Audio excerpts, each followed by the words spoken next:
Hello, everyone. Welcome back to another exciting episode of the Ultimate Comics Podcast. I am Nabeel Gaber, and I am one of your hosts. And I am Josh King, the other host. And this is the podcast where we talk about Ultimate Marvel. It's an imprint of Marvel Comics that began in the year 2000. It was started in an attempt to modernize and reimagine Marvel, its characters, and its universe for the early 2000s, at the time, the present day, and make things a little more accessible for new readers, kind of clean up some more dated stories, and bring a fresher perspective to the 21st century for Marvel and its universe. So, Josh and I have been going through a handful of issues every week, every episode, just discussing the comics that came out of Ultimate Marvel, the impact it had on broader culture, what we think, what works, what doesn't work, especially now that it's been over 20 years since the original Ultimate Marvel imprint began. So this week, we have a unique storyline we're covering. That's Ultimate Adventures, a series that lasted all of 6 issues. And this is a weird one, for sure. Josh, what do you think? Well, you're talking about how, the Java Ultimate Adventure was to update things, put a fresh perspective. This does none Mm-hmm. of this. It's a completely. I know. Here's the thing. I don't even think it's a bad original story, but it's like a little bit out of the blue. It's a completely original story ish. Mm-hmm. The characters are OGs. They're or OCs, not OGs. The OGs, I guess, also is a valid term in this case. Anyway, they're Yeah. original characters. It's not really based off any existing Marvel franchise or any Marvel property, so Yeah. it doesn't bring a fresh perspective on anything. It's just as an original story set in the Ultimate Marvel universe. You know a bit more about this. There's an odd background to why this is made, Mm-hmm. and that's kind of explains more things. But it's no, I don't. It's not bad. It's just weird. It's just out of nowhere. Yeah.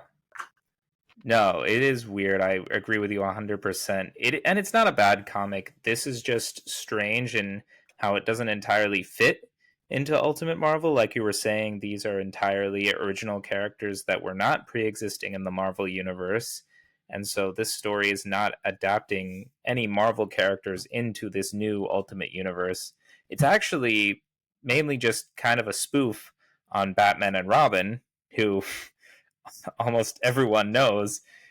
It's just a famous pair of DC heroes. So it is strange how it doesn't really fit. The story's all right. I think what is more interesting, what you were hinting at, Josh, was the behind the scenes story about how these comics came to be. It was part of this campaign at the time called the You Decide campaign.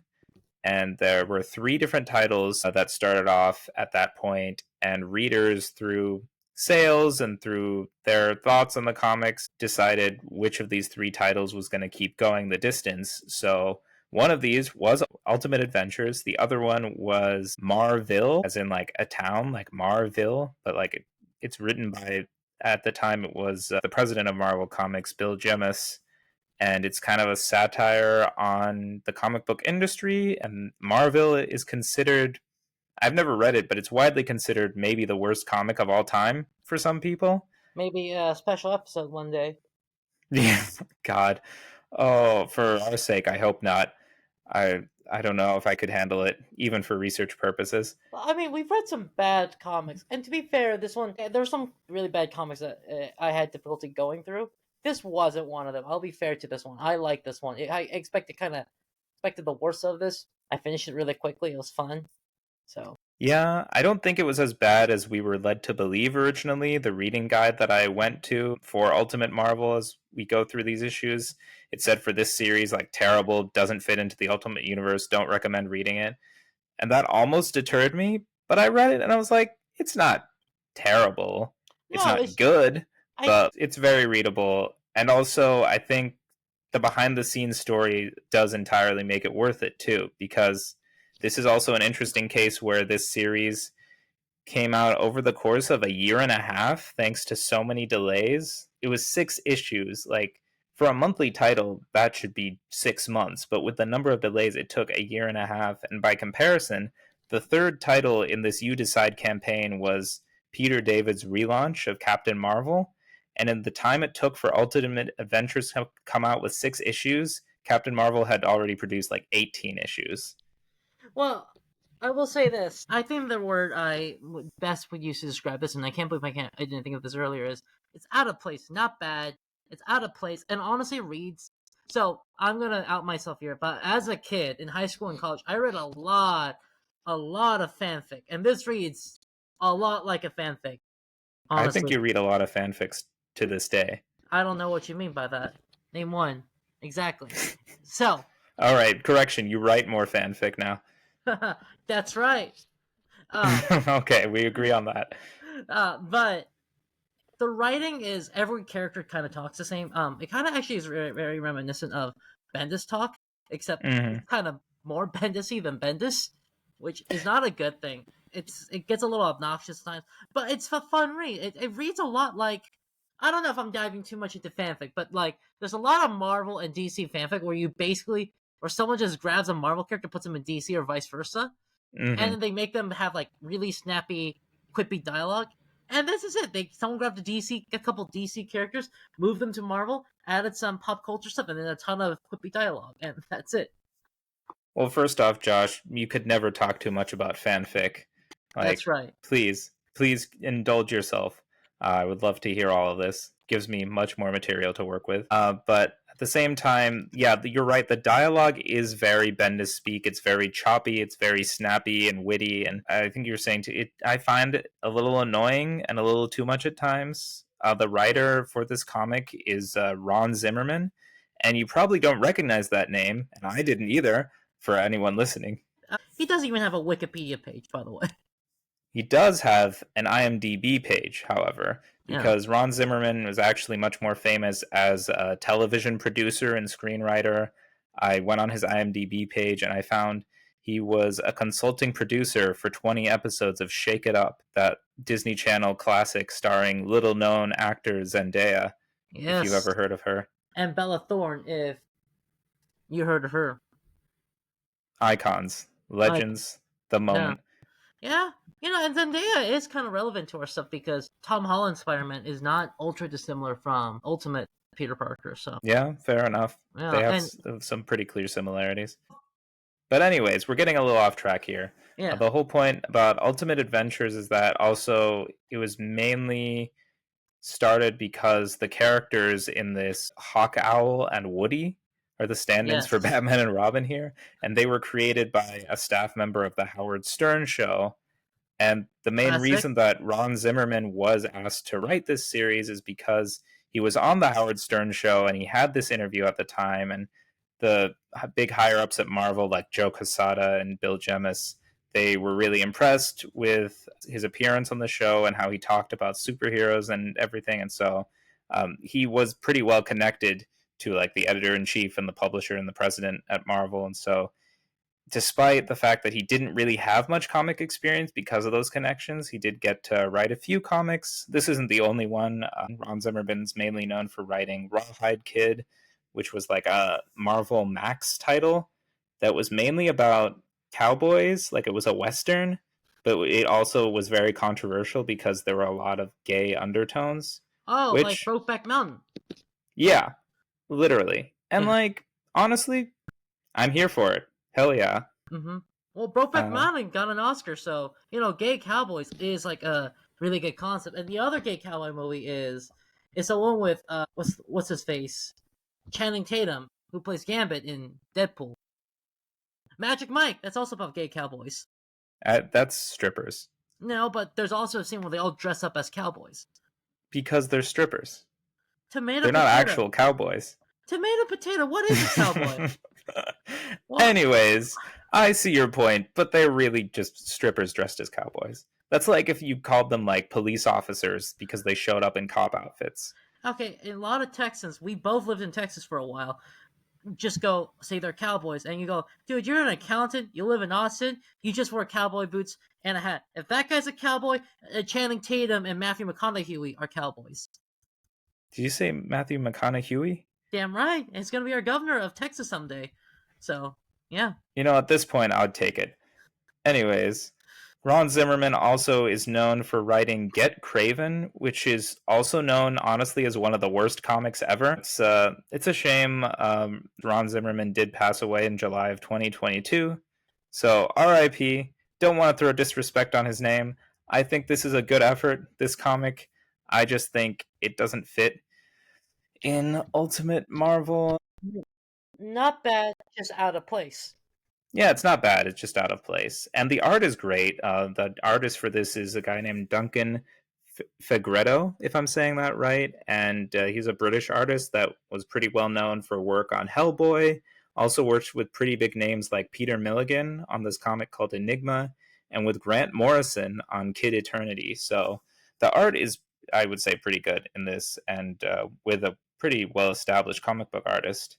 Unfortunately, yeah, Ultimate Adventures was not well received on Comics Alliance. It made their 15 worst comics of the decade. So Oh, that's unfair, man. I don't think it was that bad. It Yeah. wasn't good. The biggest criticism, I guess, other than it's out of place, it kind of like what's that movie? It's kind of like Superman Returns. It reads a lot like a pet project with a lot more Hmm. money, which is like, Yeah, as nerds, we would love to have that opportunity to do a pet project with a lot more yeah, money. Like, yeah. Give us money.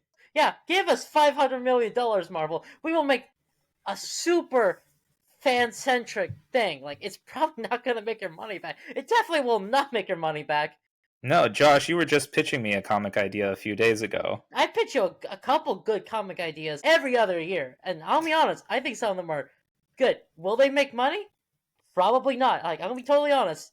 But look, none of your other stuff is making money these days, unless it's a movie with Dakota Johnson in it or Tom Holland. So might as well just give us $500 million and see what we do with it. Yeah, let Josh live out his dreams of stories that he came up with while he was on the toilet. Damn right. No, one Well, of them I came up with while I was in the line for locks. One I came up with on the toilet. And I'll be honest, they're both pretty solid as yeah. stories. But yeah, Okay, good. We're clarifying that the stories are solid here. yes. Okay, just so people know, we did say that Josh was on the toilet earlier, so we didn't want to get you confused. Hey, if Albert Einstein could come up with the theory of relativity in the bathtub, why can't I come up with a pretty decent comic on the toilet? You really got me there. Damn right. I don't know why not. Why not there? Why not now? Why Yeah. not you? Mm-hmm. Well, anyways, enough of these jokes, enough of this behind the scenes talk, Josh. Let's just get into these comics, why don't we, huh? Uh-huh. You sound so enthusiastic. It's I mean, it's the story's fine. It's a very standard story. It's a pet project that got money, so let's do it. Right. Well, the story's not that great, so we don't need to spend too much time dwelling on all the beats. It opens on an orphanage in Chicago, where there's this kid named Hank Kipple, which is Yeah. that's a crazy name for a kid. He's getting in trouble, as like all the rabble-rousing orphans do. He's Yeah. got a smart mouth. The nun there is complaining that he invented a clapper that only works for him. So we Mm-hmm. can tell that this kid Hank is at least a smart kid. Yep. He. It's interesting that it's Chicago though, not New York City, which most Marvel stories are 7. Yeah, exactly. Which is actually It's different. it is actually very DCS because this actually does come up later, where like because it's not New York City, where so much of Marvel centered, it does allow this character to just have his own space. Also, Hmm. it's very stereotypical Catholic school slash orphanage experience. None makes him write down on the chalkboard, "I will not disrespect the Lord" over and over again. Yeah, it's very like much like Bart Simpson getting into trouble, but more of a Catholic school vibe as well in this Yeah, orphanage. So he's yeah. writing down, "I will not disrespect the Lord. I will not disrespect the Lord," over and over. Has that ever been a punishment in your life, like in That's school? so old school. I only ever saw that on TV. Yeah, I don't remember. I think like in elementary, it was like a joke punishment. Like if the teacher thought you did something dumb, you'll write it 5 times in front of Yeah. everyone. I never grew up with that as like a real punishment. Yeah, it's pretty old fashioned, and I don't think it's really done that much anymore, especially Yeah, not today at this point, but definitely yeah. not when I was growing up. I don't even think it was done then, like when this comic was made. Because to be fair, this was when we were in elementary. Yeah, no, definitely. So Yeah, it's, again, I don't expect this to be exactly good or to make much sense. And I did not expect that going in reading this comic. So a lot of the stuff I just take at face value, and I'm like, cool. Yeah. He's also kind of friends with the principal, who's a priest, and he goes like, "I'm Hmm. too old to be adopted," which I've heard is a real concern with orphans. I don't know too much, Right. but I do know this is like a running stereotype in orphan media, like in Yeah. Despicable Me, SNL, and that's all I know. SNL is your go-to orphan media. Yeah, there's a skit with Chloe Trost where she plays an orphan who's 27 years old, so she's too old to be adopted. You didn't think Annie, Anastasia? I have never watched Annie. That's Anastasia's like the not go-to movie about an orphan okay. Well, Anastasia is not about an orphan. She's a princess. who is an orphan because she grew up not knowing who she was and grew up in an orphanage and aged out. Oh, okay, I didn't know that. I just know Got It's the a classic, man. You gotta watch it. I just know Rasputin in that movie slaps with that Yeah, song. So yeah. The music is fire in that yeah, movie. It's rah fantastic. rah Rasputin. Da, da, na, na, na, na. He doesn't actually sing that in the movie. That's a different. Okay, that's a different Rasputin. Okay. Anyways, same Rasputin, different movie. Not even in a movie. But that's semantics. Oh, So this kid is also just a bit of an athlete and a little angsty, especially because he's like, I'm never gonna get adopted. We see him just like crouching out on the roof, like in the Spider-Man pose. he's bigger and older, so he could just bully the other kids. Which he doesn't bully them, but he kind of is not a nice guy. Yeah, he's just kind of a jerk. He's pretty nasty to the other orphans generally. I think he's supposed to come off as snarky and witty and sarcastic, Hmm. but so much of the time he just comes off as just a little asshole, kind of a little shit. I don't like this kid. Throughout most of the comic, I don't like this kid. They're trying way too hard to make him clever and funny, and I'm like, he just seems like kind of a jerk. The thing is that like we're just used to everyone being clever. It's just a Hmm. thing. Like this, I think this would have worked better when the film was released earlier, but not now. Not in the age where we have Spider-Man and so many other characters who do the same thing. Yeah, I mean, like, I'm kind of done on the whole like snarky, quippy. Can we just let's get some earnest dialogue Yeah, here? it's kind of like how everyone thought Superman was like dumb for being like, "Oh, he's the Boy Scout," and now we're like, "No, as good as the Boy Scout." We got too many quippy smartasses and dicks these Yeah, days. not everyone has to quip. Like, Yeah, it's fine. yeah. Most people I know do not quit. Yeah, Most like comedians, fun people quip, but not yeah. everyone is that fun. In fact, comedians don't quit. That's why they're comedians. They write it down beforehand. Yeah, they plan it all out. Yeah, I've never met a Uh, comedian, so I don't know. but then at the orphanage, everyone's trying to go to sleep, and then a couple of burglars just sneak in and try to like hide out Yeah, in the orphanage after robbing a place, and I'm like, that's a pretty dumb plan. Hank catches them the two, and they're like, "Hey, kid, shut up, and we'll give you a, a portion." But he does not shut up because this kid cannot stop quipping. The burglars start holding the orphans hostage, but then Hawk Owl, the hero of our story, comes in, and a genius name, by the way. That's one of the dumbest superhero. I guess that's kind of the point. But anyways, We're out of like Hawkman, Owlman. We're out of the animal dash man. There's no man characters left. You gotta yeah, combine the hero stuff now. I feel yeah. So we'll just call him two different animal names, and we're like, we're good. yes, And then the kids are really funny because they're like, "Oh, is that Spider-Man?" He's like, "I didn't see a web. He's not even sticking to the wall."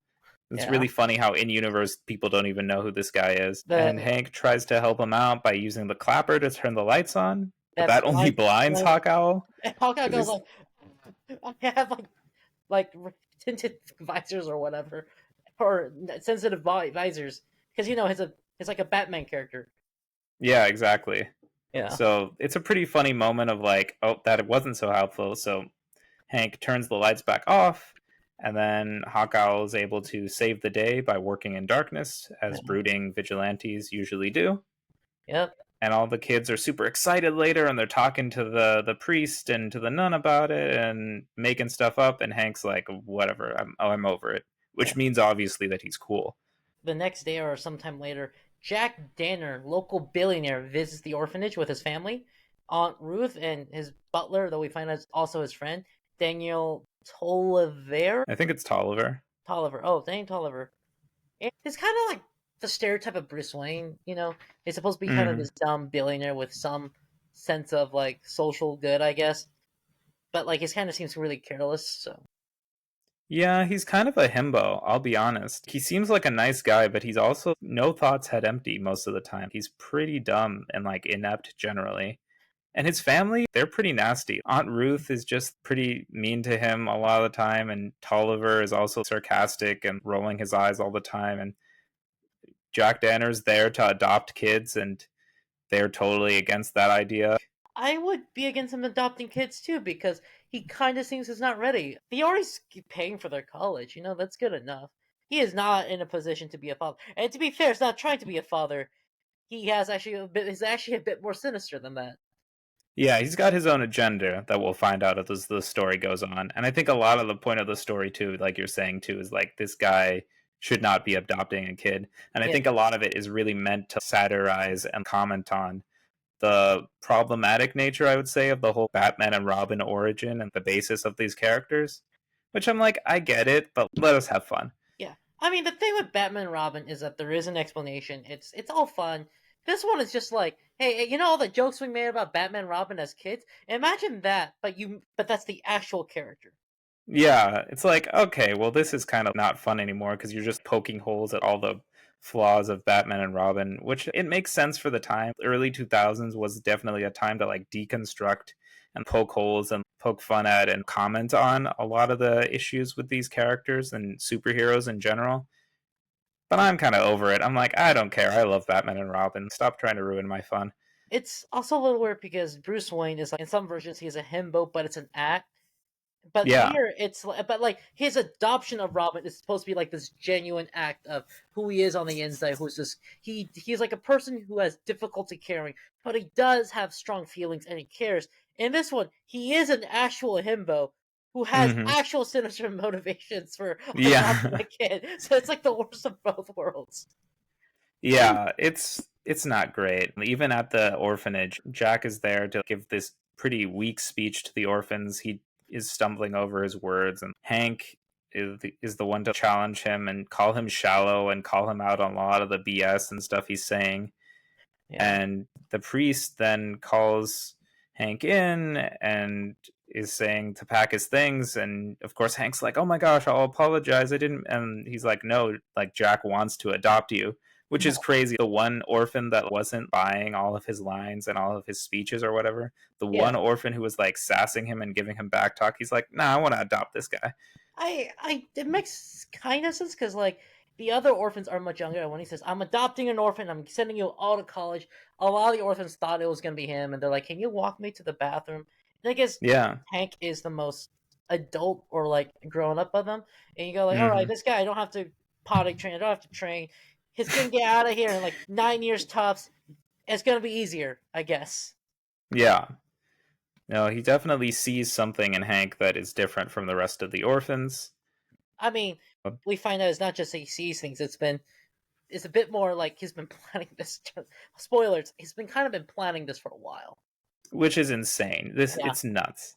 it's like, oh, so not only are you a himbo, you're also kind of like kind of a monster who grooms kids. Yeah. Yeah, he is. And we'll get to that. For now, the second issue opens with Hank being brought into this fancy manor. I think it's Danner Manor, their own version of Wayne Manor. He doesn't want to be there. He's given them all attitude, just being his usual annoying self that I guess is supposed to come off as clever and snarky. And nobody really wants him there except for Jack. They have a driver named Lee. There's an Asian stereotype, I think, throughout the story. For most of it, Yeah, he doesn't even talk. yeah. It's a very much a deconstruction, but they also in so many other fanfic or pet projects for superheroes. They kind of just bring in so much. They bring in this super butler. They bring in the rich family. They bring in the himbo cover, except this one's not even that much of a cover. And they have the Asian who's gonna Yeah.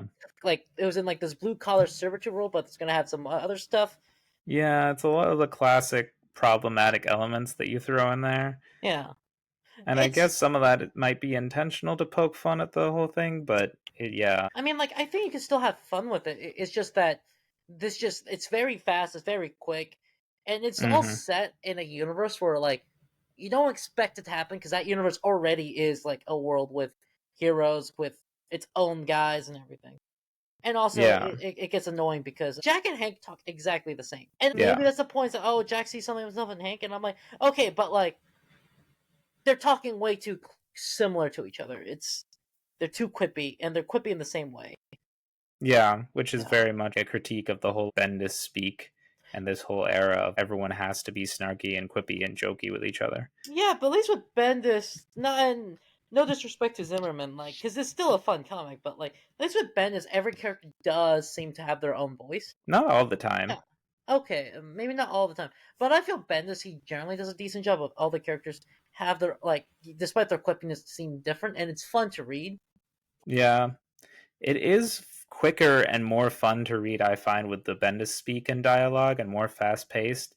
When I was reading this, it felt like a little bit more of a slog to get through because the dialogue sometimes just felt overwritten and Yeah, like, okay, I get it. Can we not just fill the page with more and more quippy, snarky Like, can we just get to the actual story?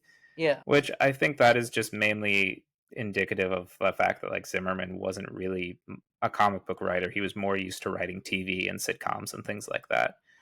yeah. So if Zimmerman can't has difficulty distinguishing between different characters and the way he writes and how he makes them talk, it does make sense that like he's having difficulty like making the characters unique to themselves. Yeah, Yeah, no, that's for sure. But as we continue through the story, then Hank is being his usual mouthy self, and he mouths off to Tolliver, who then completely loses his patience and temper on the kid and tears him a new one. He's like, "You think you've had it hard? Like my whole life, I've had it harder than you have, and like this and that and whatever." And he like really tells him off, which yeah, is a little satisfying because you're like, "Yeah, this kid's being annoying," but yeah. also like, "Yikes, there's a lot of hostility in this house." Yeah, everyone hates him. Also, in case the audience hasn't picked up on this, Tolliver is supposed to be Alfred. Though Yeah, I will give this credit because I don't know if Alfred in the comics at this point when this was written was going in the way where he was like, "Oh, I'm an ex-commando slash doctor slash medic slash engineer for Batman." I mean, at this point, I think they had established at least some of those things. Some of those things, but like he's still like is still more of a butler-esque character, right? Or like at this, Yeah, because this guy is definitely less of a butler and more of a bodyguard. yeah, he's also Jack's age, which is an interesting Yeah, they are element. like the same age. He's not like the old father figure that Alfred is for Batman. Yeah, which is funny because Tolliver looks way older than Jack, and we find out he's a colonel. Yeah, So his she should be like 40 at least. no, totally. The art kind of betrays the story there. Yeah.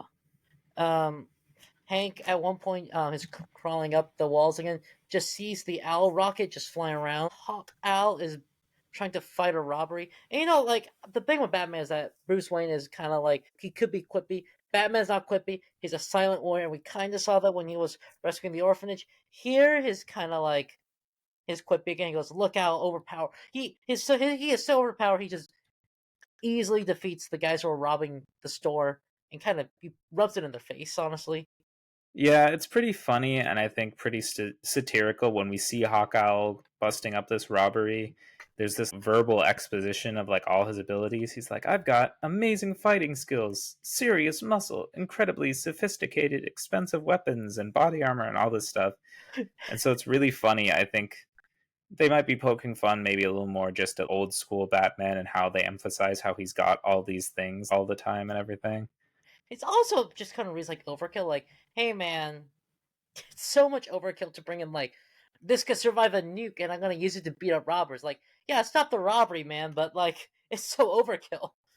Yeah, he does really go overkill with all his equipment. You don't need all of this to stop one robbery. Yeah, I think we're at the point where Hawkeye, like from what they talk about, hasn't even fought like villains yet. He's just fighting regular dudes with like a bunch of expensive equipment. Yeah, generally takes on smaller scale like street level crime in Chicago. Yeah. But when he busts up this robbery, it's funny because he gets 1,000 free hours of AOL, Mm-hmm. which is so hilariously old school 90s, early 2000. But like in the 2000s, we were past AOL too, no? Yeah, even then it comes off a little dated, which is so funny. Meanwhile, Hank and Jack's taking Hank to school in a limo, and he's like, "Yeah, I'm gonna get bullied for this." And Jack's like, "No, you won't. I went to school in a limo, and I didn't get bullied." And Tolliver's like, "Well, that's because we paid them off. We paid off." Yeah, we paid them not to bully you. He goes to the school, and then like it's implied that Hank goes, "Yeah, I want him to get bullied. It's gonna toughen him up a bit." And I'm like, "You're an ass." Yeah, that's terrible. And he's saying all these vague things about, oh, he's the one. We're preparing him for something. I'm like, so you preparing him for this shady, ominous future event by like letting him get beaten up? That's the thing. It's like he's a himbo because he's really is that kind of himbo, but it's sinister. He's like, I'm not adopting this kid out of compassion. I'm adopting this kid because I need a Robin, Yeah, and I need him to get literally. toughened up. I chose the toughest kid in that orphanage, and I'm gonna get him some. I'm gonna get him emotionally and physically beating the crap out of. Yeah, this is them definitely overly exaggerating, mocking generally, and pointing out how terrible the whole Batman and Robin connection is and that whole origin. Yeah, By just generally making it like, oh, this isn't about me helping a kid. This is about me getting a sidekick. explicitly. Yeah.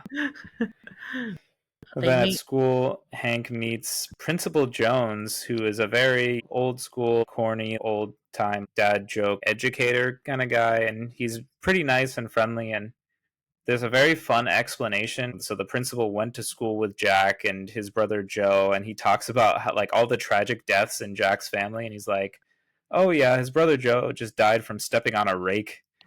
And like, oh yeah, his parents died, but it wasn't a murder or anything. It was a drunk driving accident off of a bridge. Even his secretary's like, oh, does Jack spend a lot of time mourning or moping over? And he's like, no, like he's devoted to doing good things. He doesn't really like spend too much time dwelling on it, which is a hilarious subversion and parody of the tragic deaths that Batman has, specifically of his parents. I'm like, no, it wasn't a murder or anything. They had one too many and drove off a bridge, and that was that. That's actually a decent point. Why does not every superhero needs a tragic origin story? Sometimes you just with great power, you just realize there comes great responsibility. You don't really need more motivation than that. Yeah, and sometimes things just happen and it's not like a tragic murder or something you can seek vengeance for. Sometimes it's just a more realistic, this is a tragic death, but also it happens in a way that there's not really anyone to seek vengeance from. And there's not really, is he going to go out like fighting against drunk driving? I mean, you can start a Actually, campaign for that that. probably that probably will be actually more productive, but Yeah, then crime fighting. yeah, Yeah, drunk driving still kills a ton of people. seriously. I Like think that would actually be a worthy cause. outside of Detroit, it probably kills more people than actual crime. Yeah, I put it, I would believe that. yeah, yeah. But Hank is continuing to be just a mouthy little shit to the principal.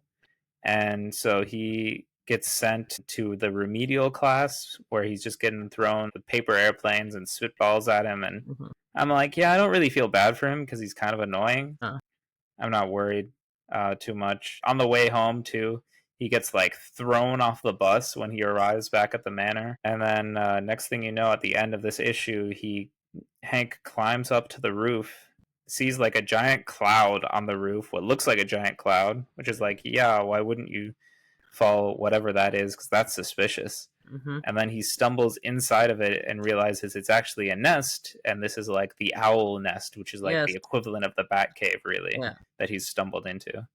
And Zero security. I mean, that's the classic story too. Is like Dick Grayson is in Wayne Manor and he stumbles into the Batcave. Mm-hmm. Yeah, classic. Classic, tale as old as time. Yeah, So you see Hank wandering around, just talking to all the birds, going around like exploring, and then Tolliver finds him. And there's a funny moment, at least, where Hank thinks that Tolliver is Hawk Owl, and Tolliver's like, "That's actually really funny." No, it's like that whole trope too of Alfred dressing up as Batman to fool people sometimes, yeah. or to like stand in for him at the right moment. To be fair, maybe you didn't get a good look, but Hawkout from the visor down is white. Tolliver is not white, and I'm like, Yeah. I mean, I don't know, So maybe like, white face when he's wearing the costume. yeah, he would just be painting himself white. I mean, it's revealed in DC that Batman does like spray the bottom half of his costume, of his mouth with bulletproof metallic covering. Yeah, but he doesn't do blackface. No, but it's still a face. Yeah. It looks about the same though as it normally would. His Yeah, skin tone stays the same. yeah. Um, Jack arrives. His Hawkeye takes his helmet off and goes, "He's like, I heard the kid got bullied in school. I don't blame him. He's an annoying shit." Yeah, he's like going on and on and on, not even realizing that Hank is literally right there. And Tolliver's like, "Hey, man, like we got a situation." And he's like, "Oh man, that kid is so difficult. I can't stand him sometimes." He chose him because it's a difficult kid, though. Yeah, I could still see it getting annoying, but he Yeah. doesn't need him for that. Then Hank is pissed off, not just because of what he said, but also because he's like, I want nothing to do with this Hawk Owl thing. Please just send me back to the orphanage. I don't want any part of this. Hmm. Jack responds by, hey, let's test your reflexes. And he throws a bunch of swords at him, and which luckily Hank does have good reflexes and he was able to dodge and jump out of the way. I But mean, he's, that's also a Batman thing, isn't he? Where he with Damien, he goes like, "How good are you?" And throws like a shuriken or a knife at him. yeah, it is a very Batman thing to give him almost like a pop quiz kind of test of his reflexes and his skills. And like, let's see how good you are, which is kind of ridiculous sometimes, especially here. And Hank is like, literally, like, I don't want anything to do with this. I don't want to be your sidekick. I don't want to be in crime fighting. And at a certain point, he's like, listen, if you don't let me go, I'm going to go to the press. I'm going to tell everyone who you are. Like, I don't want any part of this at all. Hmm. But Jack keeps insisting, and he still wants Hank as his sidekick. Yeah, this comic is really pointing out a lot of flaws in the whole Batman and Robin premise, because it's like, all right, what if the kid didn't want to be a vigilante, and is it really right for you to like train this kid specifically just to be a vigilante? I do think that's like the wrong thing. I mean, yeah, it's a joke we always make because there's some inherent problems in the Batman mythology. But like, at least with the Batman mythology, there is more development. There's like a Mm, couple decades of it. Like, where oftentimes now Batman goes, "I didn't want Dick or this guy to be Robin. He became Robin because I don't know. There's a more natural progression in a way that's not here." yeah. Yeah, No, I think too with Robin, in so many cases, it's because whoever is Robin, it's because they want to be Robin. That's why yeah, they choose that. They're not forced into it. Batman never, especially at the beginning, he never explicitly adopted Dick Grayson to make him a crime fighter. He just saw a kid who was orphaned this in a similar way he was, and he wanted to take him in and give him a good life and to yeah. protect him. And I think this comic is so different because it kind of turns that on its head and is like, oh, well, this guy is specifically adopts this kid so he can turn him into a kid sidekick. And he has no interest in being a parent or a father of any kind and is totally ignored. And the kid wants nothing to do with his superhero life. It's And very like, different in that way. the latter half of this issue reveal that the Catholic priest was using that school to find a kid sidekick for him too, and was just like Yeah. training a kid, which is insane. It's like the joke where like Batman needs an army of like orphans to be Robins, and I'm like, no, he doesn't, but this guy does. He literally has a orphanage to find himself a Robin. Yeah, because in this scene, that's when Hawk Owl Jack visits the priest, who does know that Jack is Hawk Owl. But to be fair, the priest is also like, you should spend more time trying to be a father to this kid rather than trying to impress him by being a cool vigilante or whatever. Like, you should actually look after this kid. Yeah. Also, But we also cut to the Principal Jones, who comes home to his wife, who is just there in the kitchen, just shamelessly like banging the mailman. because he's a real man, apparently. Yeah, and she's like, "What are you doing here? I told you not to come home early." And she's mad at him because he caught her with the mailman, which is hilarious and like so sad. And yeah, he gets kicked out of his own home because his wife is like, "I don't need you. I got a real man."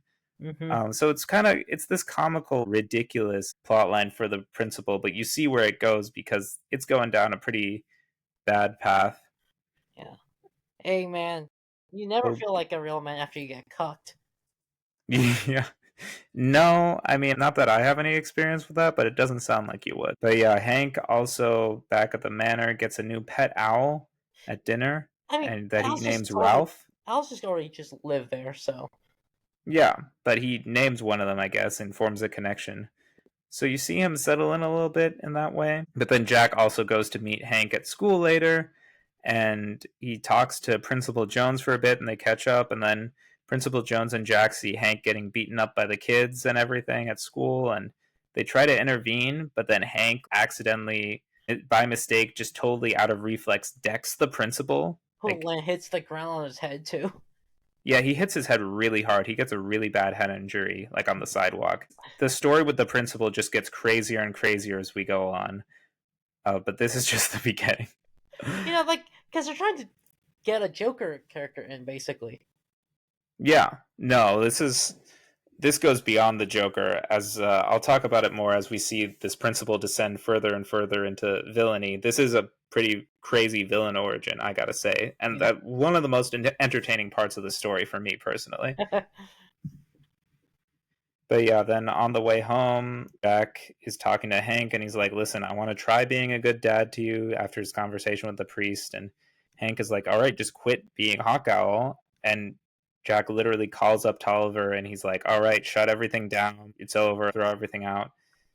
And then Hank's like, I don't think you're on the phone with, and he picks up the phone and Tolliver's on the other end and he's like talking to Hank and he goes into full detail about all the good that Jack does as Hawk Owl and everything. And so he pretty quickly, honestly, wins Hank over, and he's like, "Okay, you don't have to quit. I'm not going to be your sidekick, but you know what? Just keep doing what you're doing. It's fine." He talks about what Jack does as Hawkeye. It's very like he stops the mugging, he stops the murder. Those are all good things. It's a little overkill, like in my opinion. I don't know. The thing with Gotham is that it's so corrupt.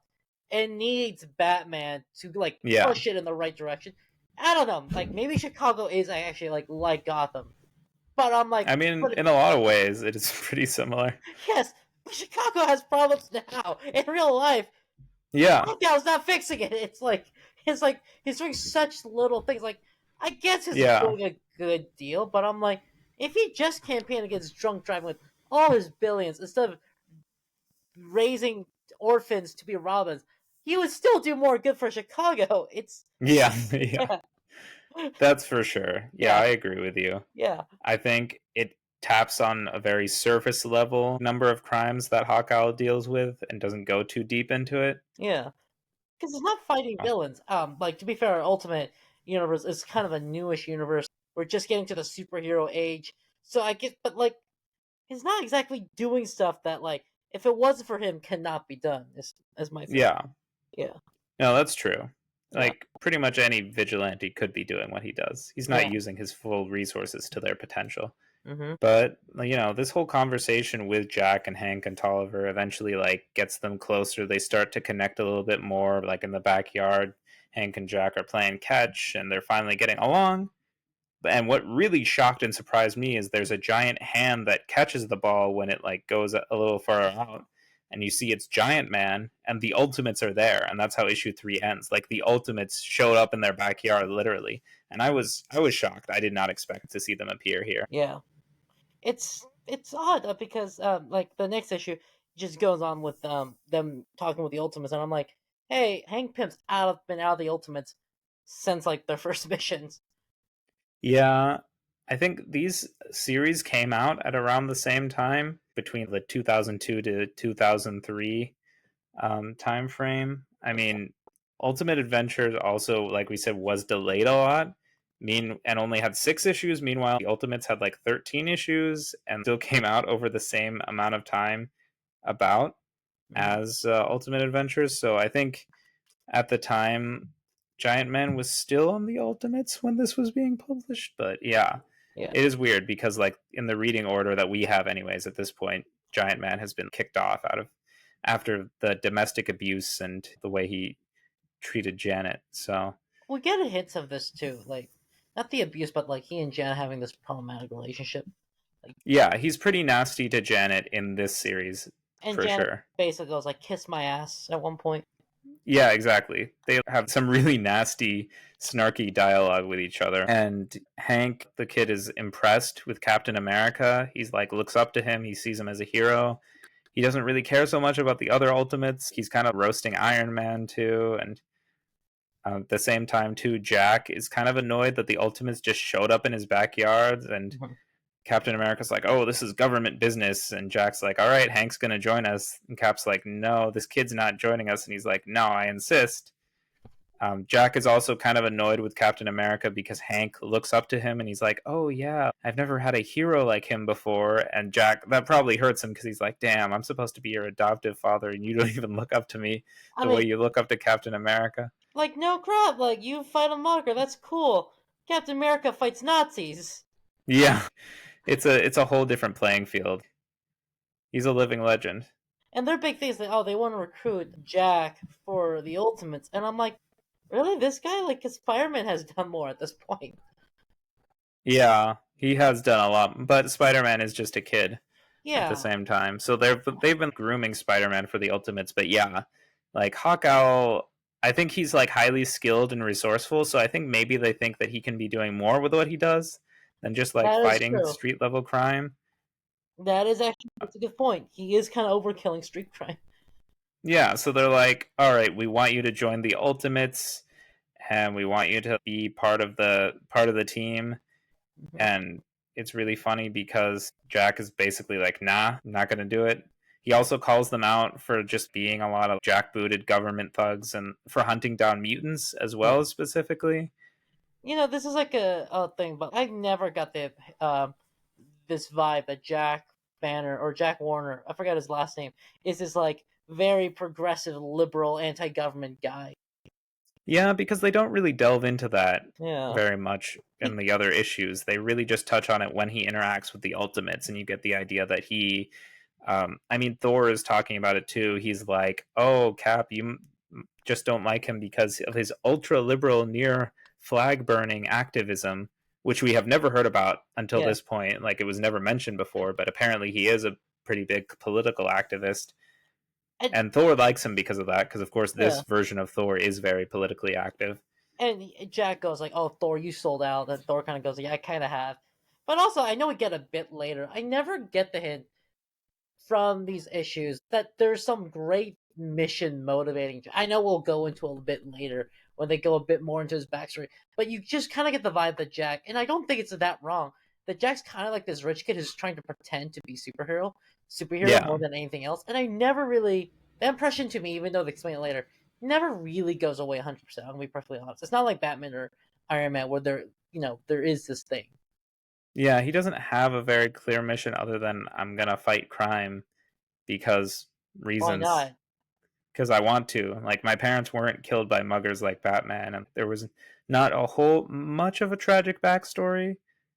If he's gonna take on anyone, like we've been saying, just take on the drunk drivers and drunk Yeah, driving in general. But that's objectively way more productive. but go off, I guess. You want to become Hawkeye. Yeah. But yeah, because Hawkeye refuses to join the Ultimates, he then also gets pretty tense with Cap, and then there's a little skirmish that erupts between the two of them where you can see them going toe to toe. It's the closest you'll get in this universe to seeing Cap fighting Batman. And so their hand to hand fighting is on par, just about.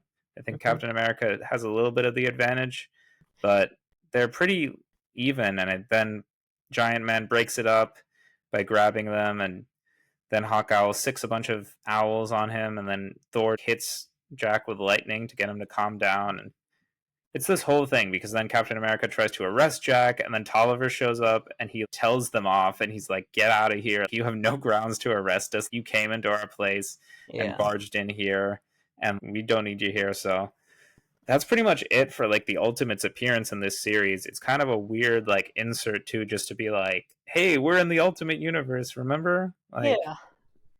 it's interesting to see Hawkowl interact with the Ultimates and to see that they're part of this world, but also like it kind of ends just about as soon as it begins in that sense. It's just that issue. Especially, there's other thing. It's which is where it's like it's such an OC thing where you go like, "Oh, my OC is so powerful, is so good. Look at him take on Captain America and possibly beat him or tie." Yeah. It's like, Yeah, which is funny because he hasn't really shown him to be that capable to begin with yeah. I very mean, much. he honestly had like maybe not win, get close, but like regular criminals don't do that bad against him, and is already like way more overpowered than any of the regular street thugs he fights. So Yeah. yeah, like at the orphanage, he almost loses for one thing. Yeah, because he's blinded by the light. Yeah, It's kind of a ridiculous reason to almost lose to just some ordinary burglars. Yeah. The principal comes back home. The wife is banging the mailman, so he just kind of kills them all.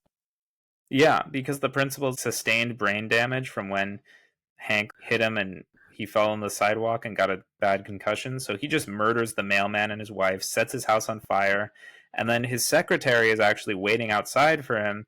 And she has this moment where she takes off her glasses and pulls down her ponytail, the stereotypical, oh, she's beautiful now, early 2000s trope. The But Anne she's like, oh, Hathaway. yeah. Yeah, literally, Anne Hathaway in She Princess Diaries. Yeah, and then she goes like, "Now I can have him all to myself," and I'm like, "Okay, we got the hint the principal's gonna turn evil. I've never got the hint the secretary's also evil." You know, Yeah, you could tell that they were close and friendly with each other and chummy, but I didn't get the impression that she was unhinged. He got a head injury. What's her excuse? this is such a fanfic thing. This is like a fanfic that got way too much money and time. Yeah, I think they're definitely going for like the Joker Harley Quinn dynamic here. It was very quickly done and rushed and not really developed much at all. They were just Yeah. like, yeah, she's in love with him madly and like will commit murder with him. It's fine. Harley Quinn was also a newish character, like not new because she was been out for a few years, but she actually was a relatively new character when this comic came out. Yeah, that's true. Yeah, she had only just been introduced in the 90s, so she was Yeah. about a decade old at that point. Mm-hmm. But then, of course, Hank sees on the news that the principal has murdered his wife and the mailman and burned his house down, and he blames himself because he was the one to punch the principal and give him that head injury. Yeah, it was his fault. Yeah. And then, of course, when Hank's at school, then the principal shows up with Ms. Willow, his secretary, and they definitely like have this weird Joker Harley Quinn dynamic going on. And they proceed to like beat up both kids and teachers. But Hank then flees out the window just before the principal notices he's in the class after reading off the attendance sheets. And Hank makes it home so that he can grab his sidekick outfit from the owl nest. And now he's like, all right, I guess it's time to go into action. He wasn't into it before, but I guess the time is now. Yeah. Oh, next issue, just he's trying to put on the suit. Jack goes, "No." He's like, "I'm not good at being a dad, but I'm good at being a hero, and I can stop this." Yeah, so now the roles have reversed, and Jack's like, I don't want you to be the sidekick. It's really funny because Jack also reveals that Hank would have been called Woody, would be his sidekick name, like from Toy Story. It was supposed to be for the woodpecker. Yeah. Oh, that's a good point. No, that Yeah, makes more sense. My immediate thought was like, oh, Toy Story. yeah. Yeah, Oh, that's the only Woody I know. it's still a dumb name. I'll be perfectly honest. Yeah, it's pretty dumb. Jack is like, no, Hank, you're not going to fight. I'm going to go and do the fighting. And so they have a little bit of a skirmish. Jack manages to detain Hank before leaving to go take on the principal. And then we see at the school that the principal has recruited some kids from the remedial class to work for him as well as some of his henchmen. And they're all black. Unfortunately. Yeah, they have guns at a Yeah. certain point, so a little kind of racist. Yeah, there's some pretty bad racial stereotypes in this one. Not going to Yeah. lie. The principal and his minions have grabbed all the teachers and tied them up. And is gonna burn down the school with them alive. Yeah, and then Hawk Owl shows up, and he does pretty decently, but then he gets hit with a trank dart during the fight, a tranquilizer, and he gets knocked out. Yeah, look, it's not that. I'm gonna be honest, Podcast not that good. No, yeah, he's really not that great. The fact that they wanted him to join the Ultimates is pretty wild. Yeah, this guy hasn't fought a super. This is his first supervillain-ish character. He loses. Also, the principal has one of those spanking paddles with spikes coming out of it now.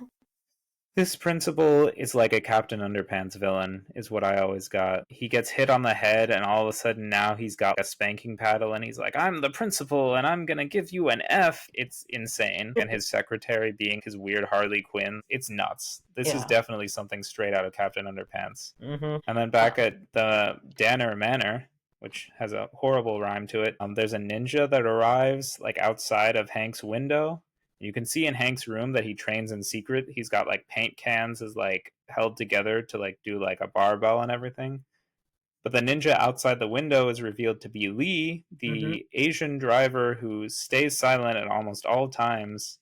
And so it's this stereotype about like, oh yeah, he's this strong, silent Asian guy who only speaks on rare occasions when it's important. And I'm Yeah, like, broken English and is a martial arts expert and a gardener or a driver. yeah. So I'm like, I'm not super down with that. That's a pretty bad stereotype. It's old, but it's trying to do the Mr. Miyagi and the Green Hornet thing at once. Yeah, literally, it does Yeah, play on those for sure. And yeah.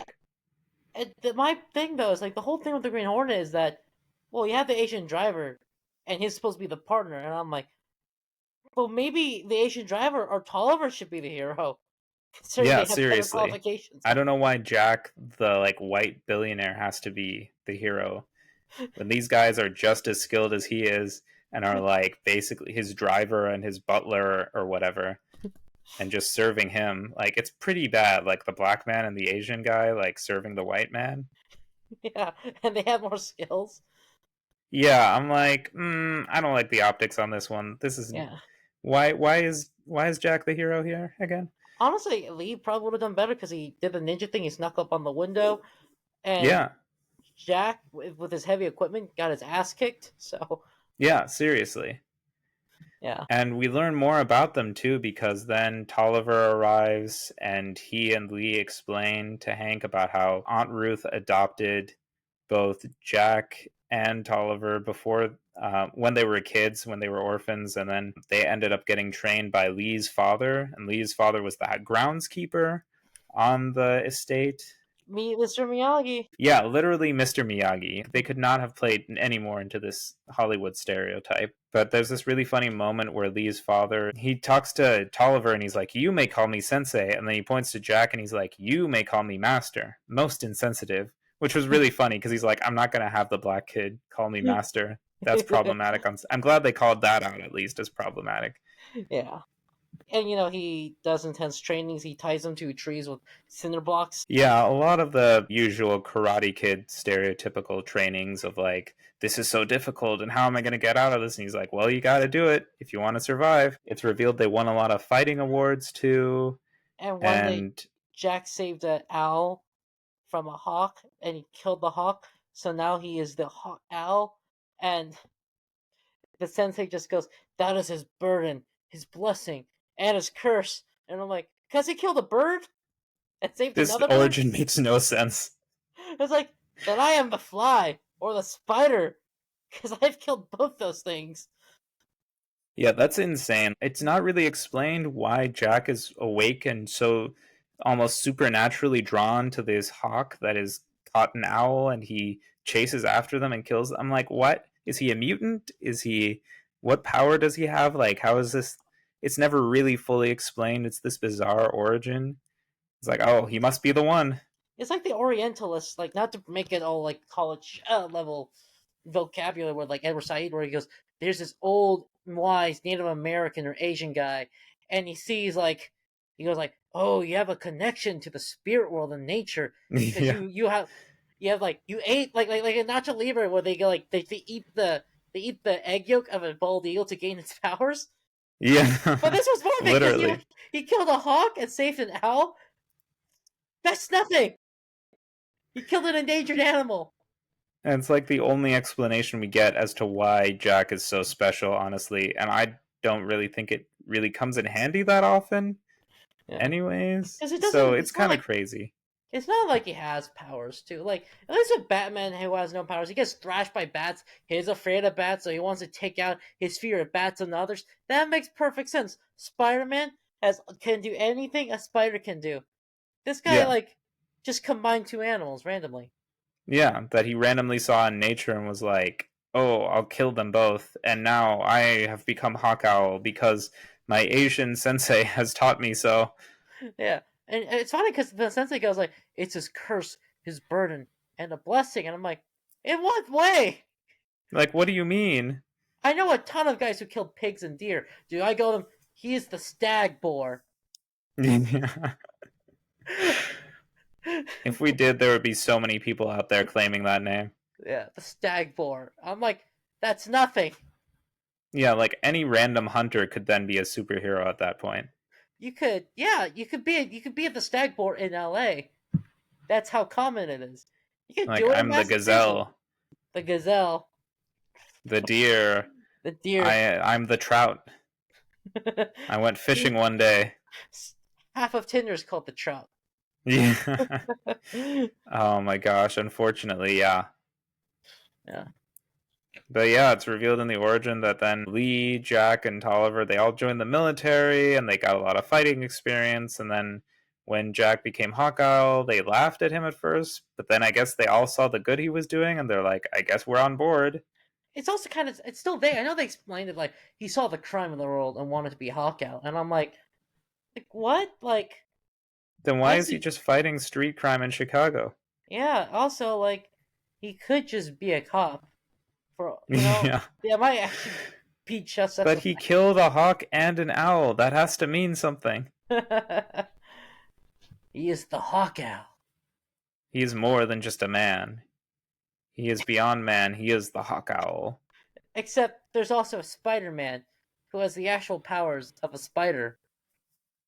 Yeah, well, I don't see him going anywhere. I've never heard of him before. Then Jack is returned to the manor's doorstep after being tortured by the principal, and he's nearly dead, and he's got a paper with just an F pinned to his chest, which is the big cliffhanger going into the final issue, issue 6 of this series. Tolliver has their hawk Ralph chase after the bus where the The principal owl. is on. Ralph's an owl. Get woke. Oh, okay. Sorry, woke police caught me. It's an owl. I can't Get tell, woke. honestly, since he's so torn between the hawk and the owl. I can't tell which is which at this point. Actually, so how do people know it's called the Hawkeye? Because those bad guys are like, his Hawk Owl, and I'm like, well, yeah, but his 100% owl thing. Like, oh, the wings are hawk wings, and I'm like, how do you know? The wings look the same. I don't know. The kids at the orphanage didn't even know who he was. They thought he was Spider-Man, and the burglars earlier in the series thought that he was just one of the Ultimates. So, like, most people generally can't tell who he is, and it's probably because he chose two different birds to just mash together. But then Tolliver has Hank and Lee. They carry Jack up the stairs, and Jack ends up in a coma from all the torture he's gone through. Meanwhile, and Tolliver's so mad he chases after the principal. At the hospital, the priest is talking to Hank and he's like, don't do anything stupid. He'll make it. Jack will be fine. And Hank lies to him. He's like, I won't do anything stupid. But, he literally admits later that he lied because he's going to try and take him on as Woody. Woody.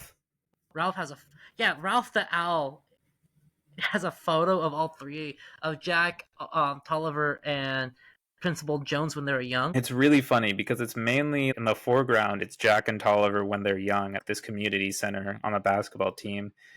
And Hank is like, this Ralph's trying to give me a clue. Who else is in this photo? And like the only person who's clearly highlighted other than them is the principal. And it's like, Principal Jones is there. I'm like, yeah, no duh. Like he's very clearly just like sticking out like a sore thumb. Lee asks, like, what do you think this means? And Hank gets an actual good answer. He goes, the bird knows all three of them. Yeah. I was like, that's a good point. And that he knows where Principal Jones is holding Tolliver because he's captured Tolliver after Tolliver went after him. Mm-hmm. And it's at this old community center where they used to play basketball. That's such a reach because the principal could easily have chosen like some random warehouse, Yeah. But he's like, nah, the community center. Yeah. And Lee goes, what would Jack do? And Hank goes, he'd want me to fight. And in the distance, you hear Jack go, no. Yeah, it's so funny. Because Hank's like, yeah, Jack would want me to do this. And Jack is like barely alive. And he's like, don't do it. Don't. It's really funny because Lee is also like, oh, you're messed up in the head, maybe, but not your body. It's like, oh, so you're just going to use this kid for his physical attributes, even though he's clearly messed up right now. But then it's revealed, yeah, back at the community center, Tolliver's being tortured by the principal. And then Woody arrives in all his glory in his costume. Mm-hmm. And he has a pretty fun 5 seconds of doing well in the fight before he's then just overwhelmed by all the henchmen and beaten up. Mm-hmm. And Tolliver's shaking his head and like, wow, really? Just you? What were you thinking? And he's like, I got Ralph as my backup. And Tolliver's like, you couldn't have called the cops or something? Like, and the principal also can clearly tell that Woody is really Hank because he's like, come on, like, you think I wouldn't notice who you are from that domino mask? Kind of pointing out like the flaws in like the Robin mask and that outfit. Then Hawkout and Lee show up. Lee's dressed as like the driver slash the Green Hornet guy, and he immediately gets his Mm-hmm. ass kicked by Miss Willow. Oh yeah, she just knocks him over the head pretty quickly. Yeah. And Tolliver's like, "Don't any of you ever call the cops? Like, what are you?" Because also Jack is barely standing because he's like barely awoken from his coma, and Lee has been knocked out. And but luckily, Ralph and all the other Hawks slash owl. Is it Hawks and owls at I this think it's point, just or is it just Owl. the Hawks? It's just owls, I think, actually. So Ralph is an owl. Yes, Ralph's an owl. Oh, okay. I thought you Hoo said he was a hoo. hawk. No, he's an owl. Hoo hoo. Anyways, the Hoo Hoo Hoos hoo. all show up and start ripping the principal and Ms. Willow to shreds, and So like none of the heroes do actually do anything. It's really just the birds. it's all the birds saving the day, really. So it's hilarious. Like, none of the heroes can actually do shit. They're all inept. Yeah, they need. It's like how Indiana Jones. He's not really good at fighting any of the guys. The environment just handles all the Nazis for him, if you really think about it. And it's the same Oh deal yeah, here, except stupider. it's the birds. They're defeated by Mother Nature. Literally, that's it. Yeah, But at the end, all's well that ends well. Of course, back at the manor, the priest is admonishing them all and reprimanding them. But they kind of get a good jab in about it's like, well, all right, well, like you kind of go around in a costume and use a symbol to scare people and a symbol that also tells them that you're a good guy. And he's like, well, how could you say that? I'm not a vigilant. So yeah, it's a really funny moment. I think it's not entirely accurate because of course he's not going around in a mask beating people up, but yeah. it is like a fun moment of like, huh, we're kind of the same. And they also criticize Woody's costume because they're like, yeah, he's dressed like a ballerina and he has no pants, which is literally a criticism of the Robin costume. But then Jack's like, oh, that was just a prototype. I was gonna make adjustments. Come on. Have you ever seen the epic rap battle of Batman versus Sherlock Holmes from I back have in the day? not now. Well, in that one, they have a Robin costume, and they just put the guy in the Robin costume. It's just boxers. Yeah, that's really funny. I mean, later on, it took them a few decades, way longer than they should have, of course. But Robin, by the early 90s, got pants, Yeah, which was revolutionary. Since then, he's always had pants. But I for like 50 years, he was just walking around in a Speedo with no pants. I think it's the same reason Superman and Batman have like underwear on. It's this idea that they're supposed to look like circus athletes, right? Yeah, but they had pants. And it makes Yeah, sense, too, for Robin because Dick Grayson did grow up in a circus and he was a trapeze artist. But also, give him some pants. You can keep the underwear, but put some pants on him. His legs are fully exposed.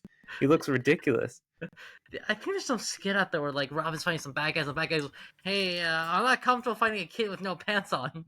Yeah, like, is that just like an intimidation tactic? Like, hey, I can't fight a kid with no pants. That's weird. I draw the line, man. I draw the I'll line, murder man. people. I'll rob people. I gotta I'll be beat up an 600. old lady. I gotta be 600 yards away from this kid. It's weirding me out. Yeah, like I'm not looking to make a list anywhere. Like I'm not gonna fight a kid with no pants on. That gets me into even deeper trouble. This is where they draw the line. Yeah, like I gotta show some dignity there. Yeah.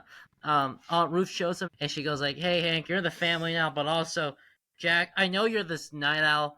Like, there's like a little rocket ship in our house. You don't think I'm gonna notice a rocket ship coming out of the Yeah. house?" And she goes like, "Hey, kid, you're grounded if you do this. I'm giving you chores, responsibilities, so you don't do this. Jack, I can't stop you, but Yeah, she's like, don't take Hank out as Woody anymore. yeah, cause it's insane." Yeah, and they're all kind of like agreed, like, all right, he's not going out as Woody anymore. Even Hank is like, okay, I won't go out. And Jack's like, I'm definitely not taking him out as Woody anymore. By the end of this conversation, too, it's funny because Ruth has told everyone off and given Hank all these chores and responsibilities, showing that he's part of the family, which is great. Yeah. But Ruth also just walks off arm in arm with the priest, and I'm like, is there something going on there? Like, He may be called father, but she calls him daddy. oh my gosh, I walked right into that one. Yes, you did. Oh no. Yeah, He's breaking the rules. I mean, like every other priest in Marvel breaks the rules. Why not? Yeah. Well, especially Matt Murdock when he's a priest. Oh, and Kurt, because he was also a priest. Oh, yeah, Nightcrawler? Yeah. Yeah. All sorts of rules broken. You know, Say no like to that vow of celibacy, Kurt. there. Let's just the paddle. There's a spanking paddle, but I don't know what happened to it. But I could tell it's getting spanking tonight. Oh, Jesus. Yes, Okay. I'm that's also sorry I what opened this can of worms. that's what the priest said later that night too. Oh Jesus. Oh my gosh. Okay, saying the Lord's name in vain as well. Uh huh. But yeah, the story ends like with this big like reference and homage to the Wayne murders from Yeah. Batman. You know, you see these parents and their kid like leaving the movie theater. The Mask of Zorro. It says Oz playing. It's usually the Mark of Zorro, but Yeah. don't quote me on that one. But these Tomato guys are potato. going. Yeah, tomato potato. It's Zorro. It's But Zorro. it's Zorro either way. But this couple and their son are going down an alley and they get mugged. But of course, jumps in to save them and who's getting ready to save them? It is Hawk Owl and Woody. Even though Jack said gonna take Hank out, he wasn't gonna take Hank out as Woody anymore. He still did it. And so Yep. there's this really fun splash page of the two of them jumping in to save the day at the end. Yeah. And that's pretty much the whole thing. Yeah. No, I look. This wasn't bad. I want to say it's the greatest of all thing. But like, there's worse comics, and there's worse comics than this that get a better Mm-hmm. reputation. Like, but it's like it's just out of place. It's a comic that's out of place. That's really it, in my opinion. Yeah, it's not bad. It's not good either. It is very eh. But yeah, in terms of where it stands in the Ultimate Universe, there's not really a place for it. Yeah. It's mainly there just to have kind of a critique or a commentary on Batman and Robin Yeah. and briefly show the Ultimates in the middle and also Yeah. give us a Captain Underpants esque goofy ass villain, which was that was a lot of fun. Yeah. No, I honestly, be honest, I really thought the Iron Man Ultimate Iron Man was a slog to read. This one wasn't. I finished it in a day. Yeah, by comparison, Ultimate Iron Man just leaned too heavily into some like ridiculous, crazy Convoluted. sci-fi concepts. This comic was dumb, but it wasn't convoluted. It was funny. At times, it was a little too corny. It was out of place, but look, it was fun. I could see this being a fun comic you just read on the toilet when you're trying to not work. Or yeah, or when you're coming up with comic proposals. I mean, this one is. I'll be honest. Like, I don't want to. This honestly sounds like one of my comic proposals or like a fanfic that got too much. Like, I keep saying that because it is. It's very much like a. Yeah. But like that's there's nothing wrong with it, and there's a lot of worse. There's more. There's other worse comics than this that get a better reputation, even within Ultimates. So like this is not a bad comic. It's just the wrong comic at the wrong time. Honestly, wrong thing. Yeah. I was generally annoyed by a lot of the dialogue. It True. just tried too hard to be clever and witty and snarky when most of the characters just came off as assholes a lot of the time. Oh yeah, some of the characters are not very likable. Actually, none of them are. When Yeah. you think about it. Yeah, I didn't find myself caring for pretty much any of the characters. I thought there were a lot of funny moments, like you said. I mean, okay, I love the principal and the villains were very fun. Those were my favorite characters because they were just goofy and ridiculous. Oh yeah, over the top. Yeah, over the top, and that was fantastic. And I did enjoy the appearance from the Ultimates just to get like an interaction with the Ultimates in this comic and see how they fit in this world.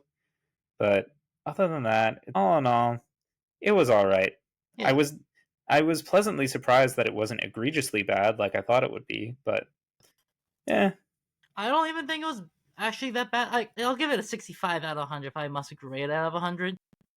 that's not bad. Yeah, Yeah, like no, like it's just out of place. yeah, I think so. But hopefully, we won't have to do anything that is deemed non-canon or out of place again anytime soon, at least. If they ever made like Ultimate Great Lakes Avengers, this is perfect for it. Yeah, they would make the ultimate Great Lakes Avengers, that's for sure. Yeah, I'm right. Yeah, Hawkeye might even be the leader. Who knows? But the next thing we're going to cover in the next batch of issues, we're talking about Ultimate 6, which is a very exciting big crossover featuring both Spider Man and the Ultimates. We'll go back to Ultimate Spider Man 46, which is kind of like a prologue, and then go through the miniseries Ultimate 6, which is funnily enough 7 issues. So do the math on that one. In the meantime, if you guys enjoy these issues, if you have thoughts, if you want to talk to us at all about anything about the show or ourselves or the comics or anything, really, you can email us. Josh, what's our email? ultimatecomicspodcast@gmail.com. Remember, that's Ultimate Comics Podcast with a plural comics. So Ultimate Comics Podcast@gmail.com. We'd love to hear from you all. Yeah, absolutely. Please write in, email us, tell us your thoughts. If that's a little too old school for you, maybe continue to maybe follow us on our Instagram. It's Ultimate Comics Podcast is the Instagram. You'll find us there. Like the images that we share from the comics we read. Like our reels. We've been posting more reels recently, just little clips and little snippets and a taste of what we got in our full episodes.